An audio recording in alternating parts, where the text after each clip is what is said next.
شاعروں کی ایک ایسی مجلس جو صرف الفاظ نہیں، ہوش، حواس اور سب کچھ الٹ کر رکھ دے۔ السلام علیکم میرے ہمنشی، میرا نام ہے نظام الدین اور آپ کا میرے چینل پر آنے کے لیے میں دل سے شکر گزار ہوں۔ اگر آپ نے ابھی تک میرا چینل سبسکرائب نہیں کیا ہے تو سبسکرائب کر لیجیے اور آنے والی ویڈیوز کے لیے بیل آئیکن کو بھی دبا دیجیے تاکہ آپ میرے ساتھ جڑے رہیں۔ آپ نے بہت سی مجلسیں دیکھی ہوں گی، لیکن آج میں آپ کے لیے ایک بالکل مختلف مجلس لایا ہوں۔ یہ مجلس ایک شاعر کی نہیں، 5 عظیم شاعروں کا مجموعہ ہے۔ ہر شاعر ایک دنیا ہے، اور جب 5 ایک ہی محفل میں جمع ہوں تو صرف شاعر نہیں ہوتی، شاعری کے ساتھ سوچ پیدا ہوتا ہے۔ اس مجلس میں کوئی فتویٰ نہیں، نہ کوئی فیصلہ، صرف الفاظ ہیں اور ان کے پیچھے چھپی ہوئی حقیقت۔ سب سے پہلے بات ہوتی ہے مرزا غالب کی۔ غالب وہ شاعر ہیں جو بات کو سیدھا نہیں کرتا، وہ بات کو گھوم کر دل تک لے جاتا ہے۔ غالب کے الفاظ آسان لگتے ہیں، لیکن ان کا مطلب ہرگز آسان نہیں ہوتا۔ وہ سوال کرتا ہے مگر جواب دینا ہم پر چھوڑ دیتا ہے۔ ان کی ایک شاعری ہے کہ ہزاروں خواہشیں ایسی کہ ہر خواہش پہ دم نکلے، بہت نکلے ارمان لیکن پھر بھی کم نکلے۔ یہ شعر صرف خواہش کی بات نہیں کرتا، یہ انسان کی پوری زندگی کا خاکہ ہے۔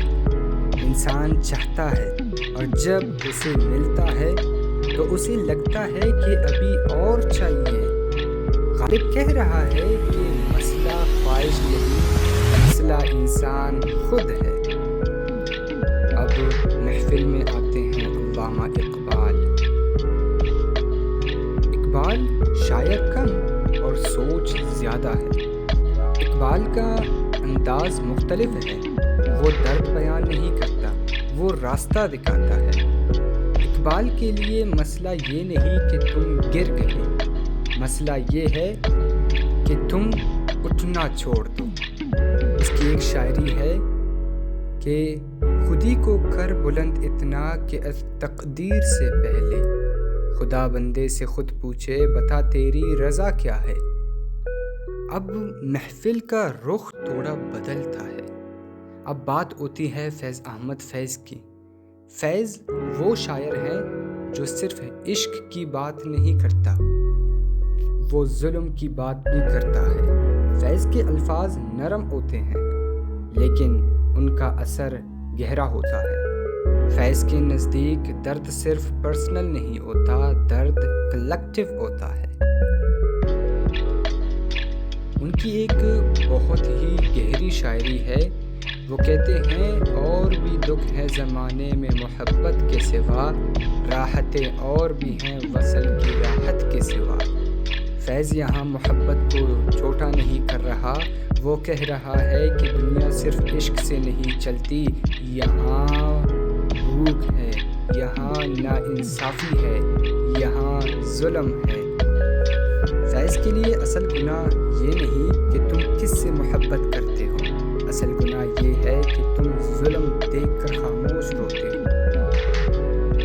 اب اس محفل میں آتا ہے وہ شاعر جو سب سے زیادہ بے چین ہے، وہ شاعر جو خود سے بھی لڑتا ہے اور اپنے الفاظوں سے لوگوں کو مجنون بناتا ہے۔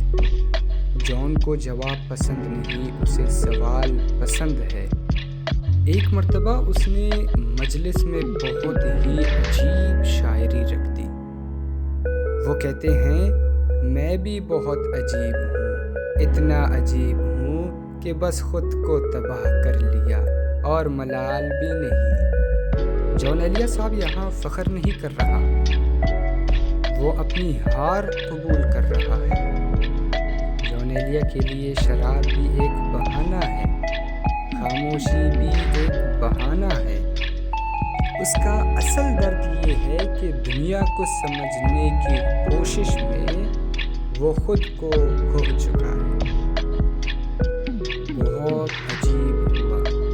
اب اس شاعری کے مجلس میں ایک اور شاعر آتے ہیں جن کا نام ہے احمد فراز، اور یہ اس محفل کا آخری شاعر ہے جن کی شاعری سن کر آپ خود بھی حیران ہو جائیں گے، جو دل کی بات کرتا ہے۔ فراز کا انداز سیدھا ہے لیکن ہلکا نہیں۔ فراز عشق بھی کرتا ہے اور اس کی قیمت بھی دیتا ہے۔ ان کی ایک بہت دل چھونے والی شاعری ہے اور وہ کہتے ہیں، سنا ہے لوگ اسے آنکھ بھر کے دیکھتے ہیں، سو اس کے شہر میں کچھ دن ٹھہر کے بھی دیکھتے ہیں۔ فراز یہاں صرف کسی شخص کی بات نہیں کر رہا، وہ خواہش کی بات کر رہا ہے۔ انسان جو دور ہوتا ہے اسے اور زیادہ خوبصورت سمجھ لیتا ہے۔ فراز عشق کو سمجھاتا نہیں، وہ عشق کو سچ دکھاتا ہے۔ یہ تھی شاعروں کی ایک ایسی مجلس، یہاں کوئی صحیح نہیں تھا، کوئی غلط نہیں تھا، یہاں صرف الفاظ تھے اور ان الفاظ کے پیچھے چھپی ہوئی سچ اور سوچ۔ اب فیصلہ آپ کا ہے، آپ کس شاعر کے ساتھ کھڑے ہیں؟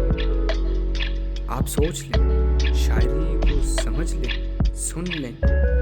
اکثر و بیشتر لوگ جون ایلیا صاحب کو بہت زیادہ سنتے ہیں، لیکن ان کی چھپی ہوئی بے چینی کو کوئی نہیں دیکھتا۔ غالب کے الفاظوں کو بہت گہرا سمجھتے ہیں، لیکن ان کے پیچھے ان کی گہرائی کو کوئی نہیں دیکھتا۔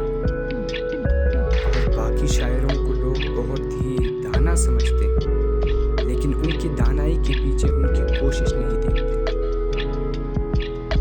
بہت بہت شکریہ اس ویڈیو کو انشاءاللہ آنے والے وقت یہاں پر میں اس سے بھی بہتر مشاعروں کے سامنے ایسی مجلس کھڑی کرتی۔ اگر آپ کو خود ویڈیو میں لائک نہیں کیا ہے تو لائک کر دیں، چینل پر نئے ہیں تو سبسکرائب ضرور کر دیں۔